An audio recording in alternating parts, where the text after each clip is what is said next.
Good morning. The scripture reading this morning is 1 Peter chapter 4, verses 12 through 16. That's 1 Peter 4, verses 12 through 16. Beloved, do not be surprised at the fiery trial when it comes upon you to test you, as though something strange were happening to you.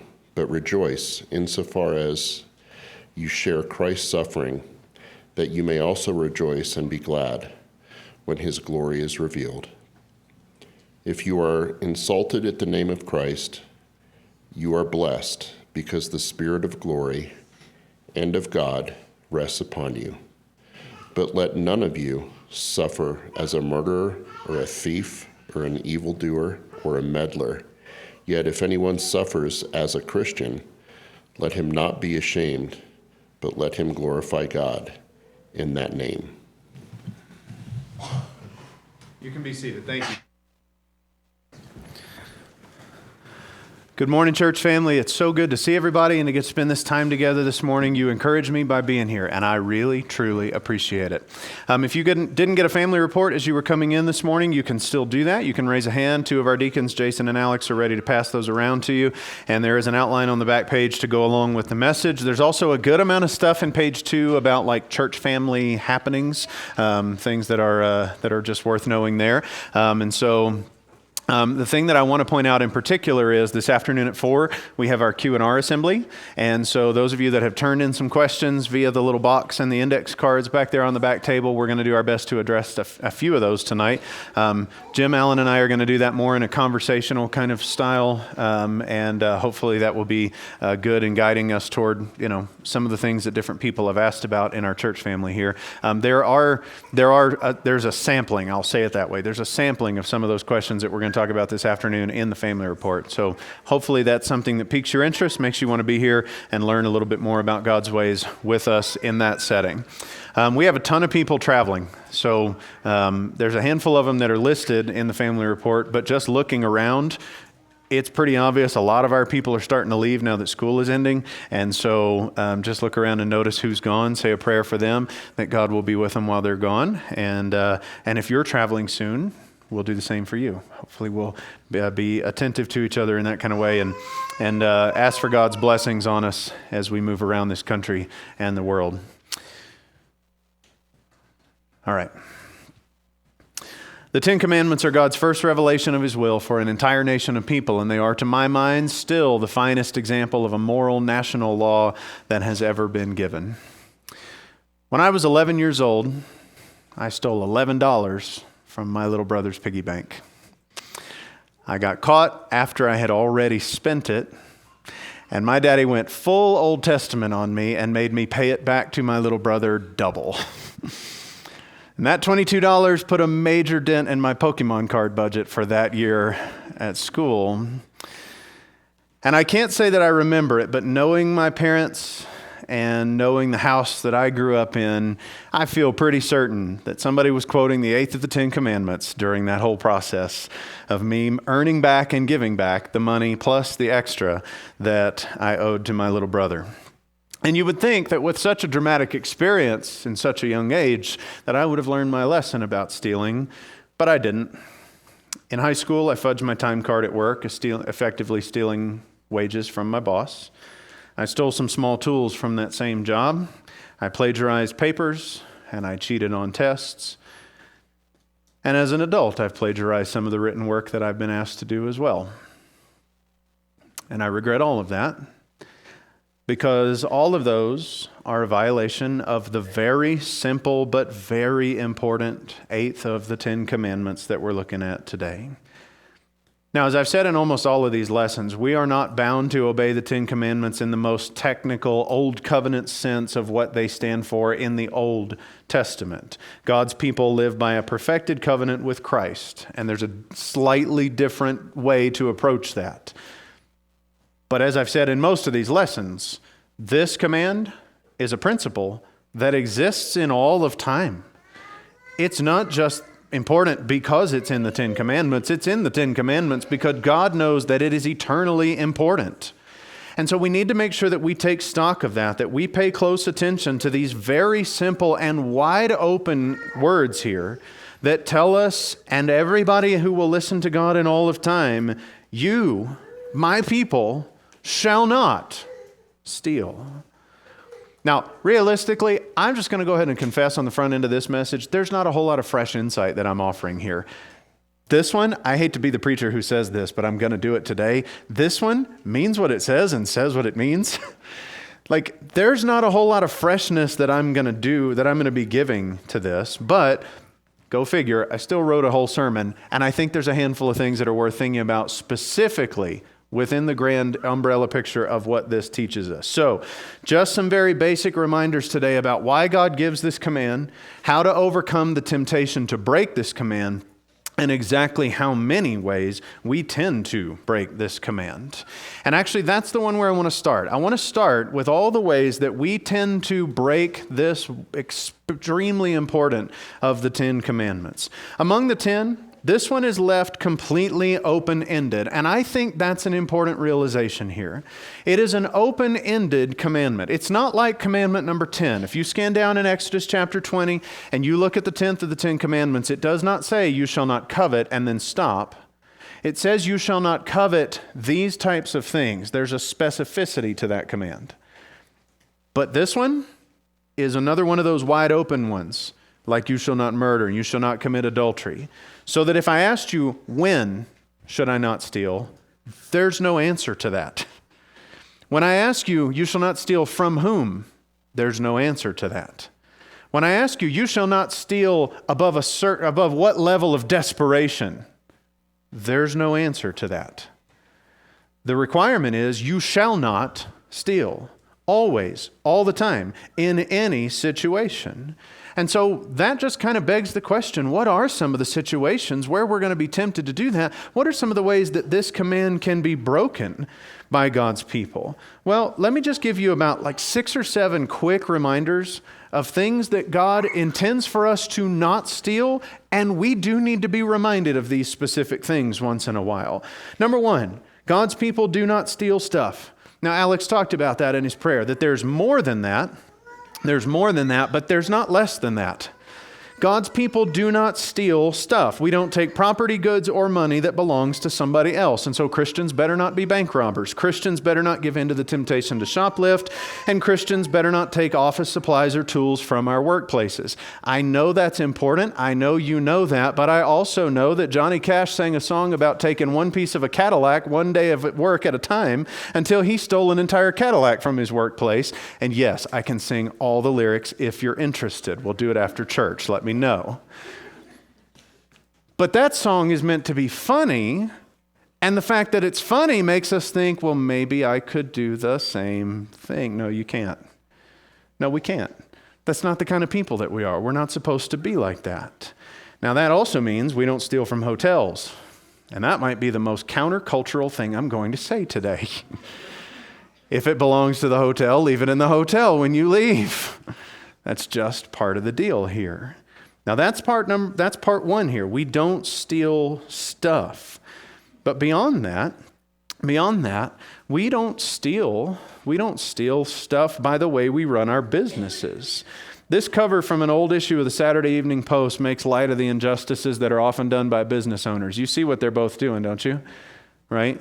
They're both trying to cheat the other one. By the way, this is before Norman Rockwell. Those of you who are wondering, this is not a Rockwell painting, but the others, anyway. But you see what they're trying to do. They're both trying to cheat each other. Now, would it surprise you to know that at least 6 times in the scriptures, God says to his people, do not use unjust weights and scales? 6 times he repeats in the old law, do not steal by the way you do business. Do not defraud. It's not an okay way. You're trying to steal stuff, but don't do that because that's simply not what God's people do. And one more manifestation of this before I move on from it. We also, brothers and sisters, do not steal money from the government by cheating on our taxes. Whether we like it or not, the Bible does teach that taxed money belongs to the government. Romans 13, the Apostle Paul by the Holy Spirit says, pay to all what is owed to them, taxes to whom taxes are owed. It's really tempting. I get it. But it's not right to try and steal whatever belongs to somebody else. Now, Second manifestation of this, since this command is so wide open, is that God's people do not steal life. That means the same thing as commandment number 6 out of the 10, that we do not murder. Murder is the taking of innocent life or just the taking of life that is not yours to take. And God's people simply do not do that. Number 3, God's people do not steal ideas. God's people do not steal ideas. This is especially important for students, okay? We do not steal ideas that are someone else's and try to make them sound as though they are ours. That's called plagiarism, but let's be honest, it's another form of theft. And we just got to make sure that we don't give in to that kind of temptation. In high school and college, you got to make sure that you're not doing that sort of thing. You do honest work for the assignments that you're given. And by the way, same can be true in our workplaces, grown-ups. When we get beyond the realms of school and all of that, the same can be true. It's important that we do not try to pass off somebody else's work on the team to the boss as though it were mine. We can't do that.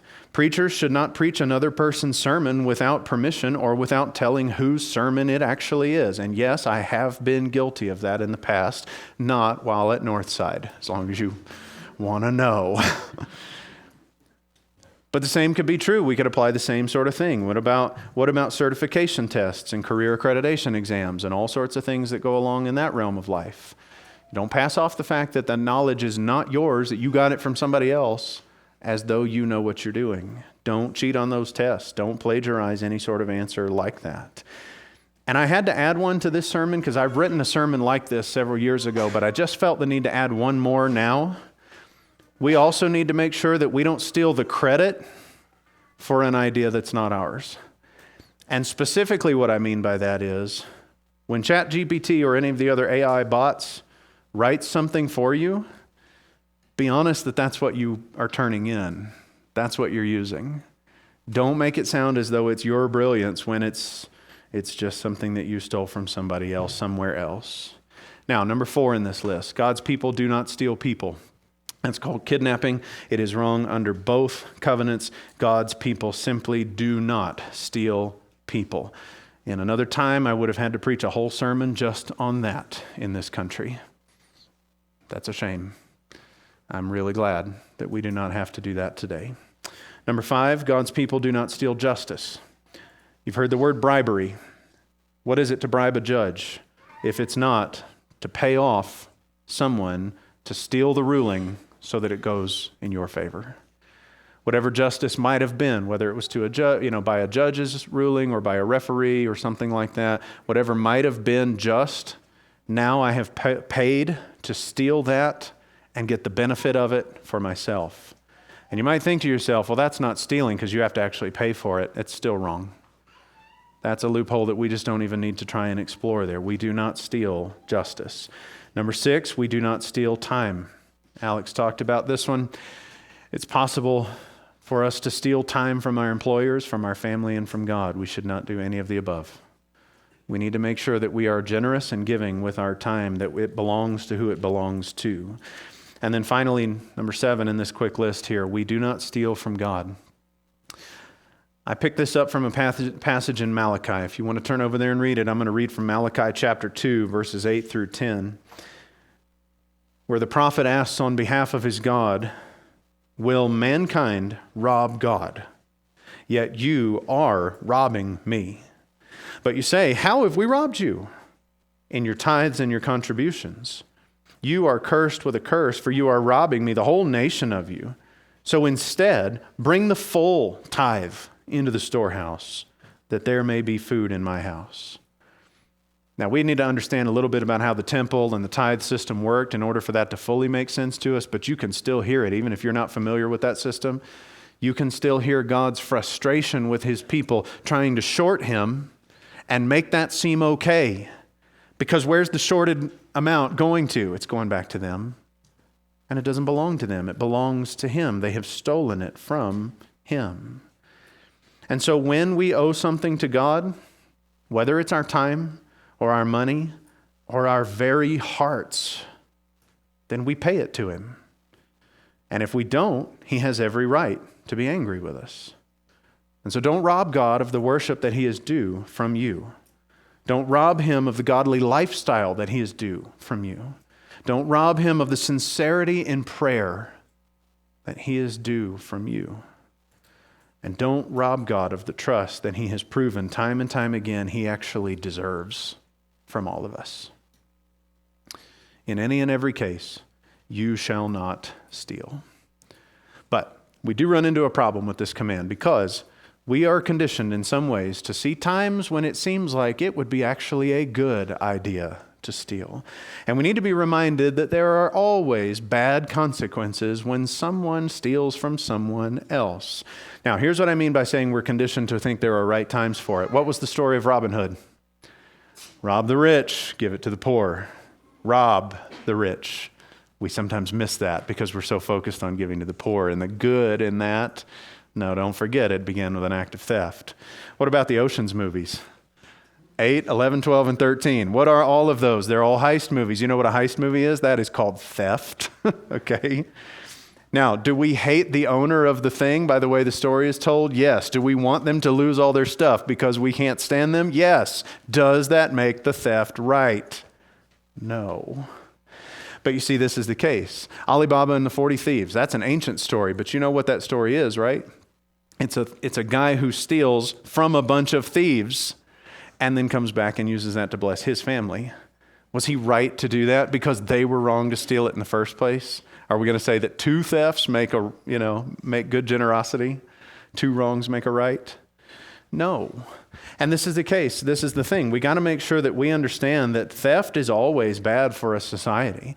Like, I don't care how many of those stories we tell, if we end up creating a society where that's more and more rampant, where that becomes a continuous cycle of everyone just willy-nilly stealing from everybody, no one gets to live at peace in that society. The law of Moses carried several penalties for people who would steal from other people. And the reason was because when you did that, you brought chaos into the relationships that were supposed to matter to you. And so if you stole from somebody else, it would cost you the worth of what you stole. Whether that was paid back in money or in product or in livestock or whatever, you had to pay back what you stole because God knew that it was not worth letting that run rampant in a society. Sometimes it would cost you 20% more than what you stole. Sometimes it would cost you 50% more than what you stole. Sometimes it would have to be restored 5 times the amount or the thing that you stole from somebody. God is intent on making sure that something is reintroduced to the society because we have unjustly taken it out of there. And I think it's also interesting that the law of Moses says that when a thief is breaking into a house and he's in the act of stealing something, if the homeowner catches him and kills him, there's no blood guilt on the homeowner. What is it going to cost the thief then to commit this crime? It's going to cost him his life in some ways. And so this is just an important thing for us to realize. Why does God give this command in the first place? I think it's obvious that he gives this because of all the ways that it threatens us. Theft threatens personal property. It threatens the security of your life being lived peacefully. That's what God intends to give you, is a peaceful and quiet life. But if theft is all around, it threatens that by threatening to take away your personal property. Secondly, it threatens a society. When no one owns anything, except for usually a few people at the top, then nobody has the strength to thrive in that society. And then third, theft simply threatens people.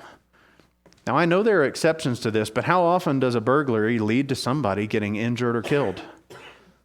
A lot.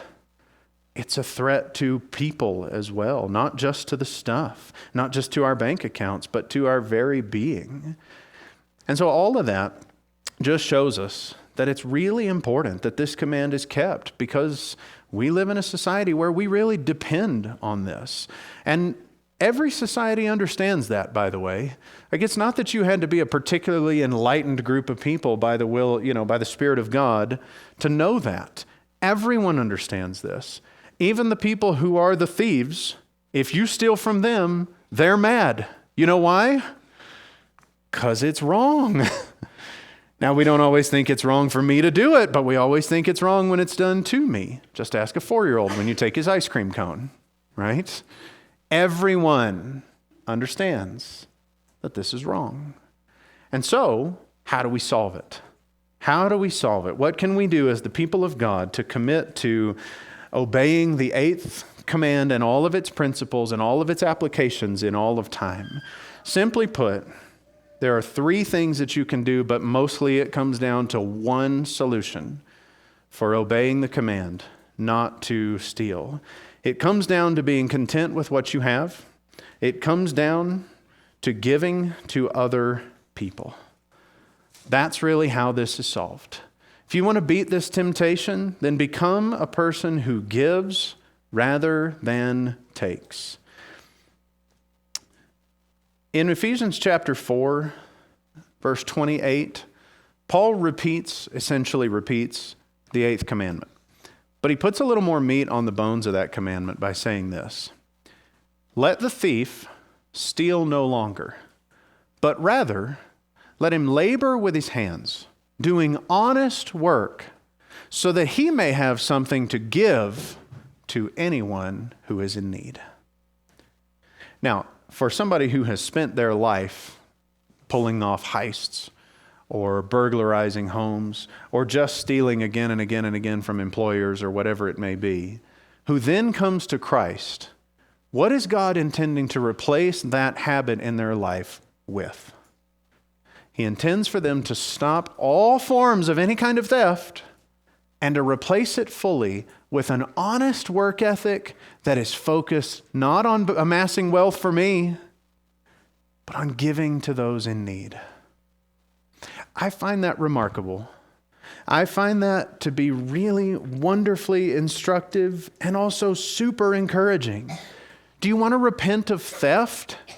Then look for more ways to give. Stop taking stuff. Start giving as much as you can. That's the turnaround that the gospel will make in the lives of individuals. Now imagine a whole society where God has told them, stop taking from each other and start giving to each other. What a beautiful picture of a group of people living together in blessed harmony. Now, there's a wonderful story that shows us this principle at work in the Gospels. Can I get you to turn to Luke chapter 19? And I do apologize, I neglected to write down the page number for you today. So if you're not familiar with the Bible, see if somebody next to you can help you with that. I'm sure they'd be happy to. But in Luke chapter 19, the first 10 verses of this chapter, we have a story that we know well, but we may not really know its fullness all that well. Verses 1 through 10 of Luke 19 are the story of Zacchaeus.